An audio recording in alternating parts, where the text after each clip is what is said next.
얼마 전 배구 선수 김인혁과 인터넷 방송 BJ 잼미가 끝없이 이어지는 악플에 고통받던 중 잇따라 극단적 선택을 한 마음 아픈 일이 있었습니다. 그 이후로 사이버 불링 콘텐츠를 생산하는 사이버레카들이 비판을 받고 있는데요. 타인의 콘텐츠와 약점들로 수익을 벌어들이고 누군가에게는 평생 회복하지 못할 상처를 남기는 사이버레카들, 법적 처벌이 가능할까요?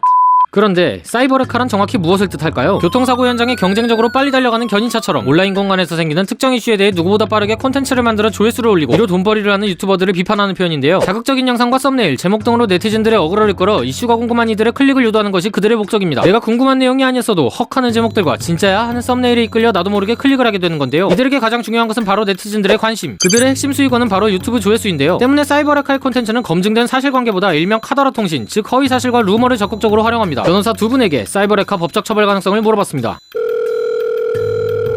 사이버레카라는 게 결국 이제 이슈가 생겼을 때 자극적인 콘텐츠를 만들어서 돈벌이를 하는 걸 얘기하는데, 그 내용이 이제 허위 사실로 그 어떤 사람의 명예를 훼손하는 경우라면 정보통신망법상 이제 명예훼손으로 형사처벌이 될 수 있고, 모욕적인 표현이 사용됐다 그러면 형법상 모욕죄로 처벌을 이제 받게 됩니다. 근데 이제 얼굴이나 이름을 드러내놓고 활동하는 유튜버는 수사기관에서 신원을 파악하는 게 어느 정도 가능한데, 마스크를 쓴다든지 누군지 알 수 없게 활동을 하는 경우에는 고소를 하더라도 이 사람이 누군지 특정하는 것이 어려운 그런 경우들이 있습니다. 징역형의 실형도 가능하긴 한데요. 실제로 허위사실 유포로 실형을 사는 경우는 의외로 많지는 않고요. 대부분이 벌금형에 거치고 벌금형도 처벌되지 않고 기소유예라든가 이렇게 끝나는 경우도 없지 않다. 처벌법규가 굉장히 미약하다. 이런 게 지금 사법 현실입니다. 제목에 충격, 밝혀지다, 논란과 같은 굵은 글씨와 오해를 살만한 썸네일을 활용하는 것이 그들의 주전략인데요. 그러다가 유명인으로부터 고소를 당하면 오히려 땡큐, 미디어 노출은 곧 채널 홍보 효과로 이어지기 때문이죠. BTS RM이 비연예인 여성과 사귄다라는 유튜브 콘텐츠는 조회수 50만회 이상을, BTS 정국과 배우 이유비 열애 관련 유튜브는 조회수 90만회 이상을 기록하기도 했는데요. 이처럼 사이버레카 채널의 각 영상이 수십만에서 수백만 조회수를 기록하면 수입은 무려 수천만 원에서 수억 원까지 된다고 하네요. 최근 BJ 잼미 사건과 관련해 책임론이 불거져 사과 영상을 올린 유튜버 뻑가의 경우 사이버레카 콘텐츠로 얻은 한 달 예상 수입이 최대 1억여 원, 많게는 하루에 500여만 원 이상이라고 합니다. 민사상 손해배상 처분은 가능한데, 문제는 누군지를 알아야지만이 손해배상 처분을 할 수 있거든요. 근데 국내에 있는 플랫폼이라면 국내 회사의 사실 조회를 통해서 가입자 이름을 알 수 있는데, 유튜브 같은 경우는 원활하게 돌아가지 않고 특정이 돼서 손해배상 청구를 한다고 하더라도 인정되는 금액이 많아야 500만 원에서 1000만 원 사이, 이 정도로 법원에서 인정되는 게 손해배상 액수의 일반적인 법원 판결례가 아닌가 생각이 듭니다. 사이버레카든 유튜버들이든 명예훼손적인 표현을 하는 것에 별로 서슴이 없는 이유는 손해배상을 해주게 되더라도 배상해줘야 되는 돈보다 이걸로 벌 수 있는 돈이 훨씬 많다는 판단을 하기 때문이거든요. 그래서 저는 명예훼손이나 모욕이나 이런 것들로 문제가 되는 사안에 있어서는 손해배상액을 좀 획기적으로 좀 높여서 유튜버들도